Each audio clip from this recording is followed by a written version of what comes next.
Welcome to special focus. గుర్రం చూడడానికి బాగుంటుంది, దాని మీద షికార్ చేయడం వరకు పర్లేదు. గుర్రం రేస్లను చూడడం వరకు ఓకే. వాటి మీద పందెం కాశారో మిమ్మల్ని ఎవరూ కాపాడలేరు. అప్పుల పాలు, ఇల్లు గుళ్ళ, జీవితం ఒక్కసారిగా తిరగబడిపోతుంది. ఇలాంటి వారిని రక్షించడమే ధ్యేయంగా ఉద్యమిస్తున్నారు విశాఖ వాసులు.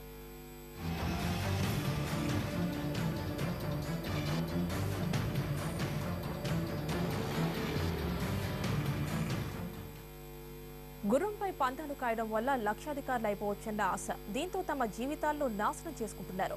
ఈ మహమ్మారికి విశాఖ వాసులు ఉద్యమం బాటపట్టారు. రేస్ కేంద్రం మూసే వరకు ఉద్యమం చేద్దామని నిర్ణయించుకున్నారు. పెద్ద ఎత్తున ప్రజలు గుర్రం పందాల కేంద్రం వద్ద ఆందోళన నిర్వహించారు.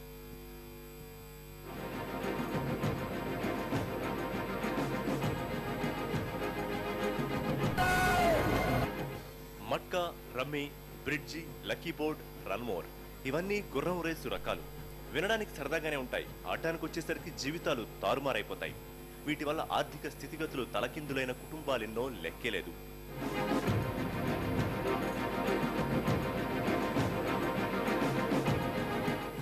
కరెక్ట్గా చెప్పాలంటే ఇదో అదృష్ట పరీక్ష. లక్కు బాగుంటే 1000-2000 దక్కుతాయి. అదే దురదృష్టం వెంటాడితే దాని ప్రభావం తీవ్రంగా ఉంటుంది. వేల రూపాయల ఊబిలో చిక్కుకుపోతారు, అప్పుల్లో చిక్కి అల్లాడిపోతారు.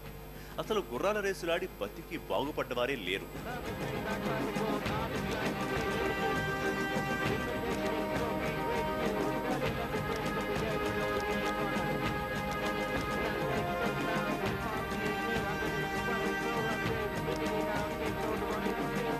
ఇప్పుడు ఈ జోద క్రీడ విశాఖలో విస్తృతంగా సాగుతోంది. హైదరాబాద్, బెంగళూరు, మైసూరు తదితర ప్రాంతాల్లో జరిగే గుర్రపు పందాలను నగరంలో పాత డైరీ ఫామ్ దగ్గర ఓ కళ్యాణ మండపంలో టీవీల ద్వారా ప్రదర్శిస్తున్నారు. కష్టపడకుండా ఒకేసారి పెద్ద మొత్తంలో డబ్బులు సంపాదించాలని అత్యాశగాని తలకెక్కిందో ఇక అంతే సంగతులు. ఈ జోదం పిచ్చి పట్టిన వారు ఇక్కడికొచ్చి ఈ జోదాల్లో పాల్గొంటున్నారు.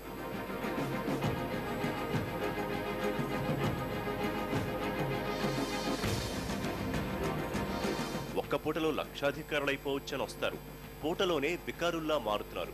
ఈ నేపథ్యంలో స్థానిక ప్రజలు ఈ మాయ రోగాన్ని తరిమికొట్టేందుకు ముందుకొచ్చారు. మన వాళ్లని మనమే రక్షించుకుందాం, మన ప్రాంతాన్ని మనమే కాపాడుకుందాం, ఈ కేంద్రాన్ని మూసే వరకు ఉద్యమిద్దామంటూ నిరసనలకు దిగారు. ఇక్కడ రేస్ క్లబ్ లో తాగడం, తినడం, చేయడం ఇది చూస్తే ఫ్యామిలీలు కూడా ఇడిపోతున్నారు. చిన్న చిన్న పిల్లలు కూడా స్కూల్కి వెళ్తాం లేదు. ఇలాంటి రేస్ క్లబ్ మీద కేంద్ర ప్రభుత్వం వెంటనే యాక్షన్ తీసుకొని దీనికి ఇచ్చిన లైసెన్స్ తక్షణమే రద్దు చేయాలి. కేంద్ర ప్రభుత్వం కాకుండా రాష్ట్ర ప్రభుత్వం కూడా దీంట్లో ఇన్వాల్వ్మెంట్ అవ్వాలి.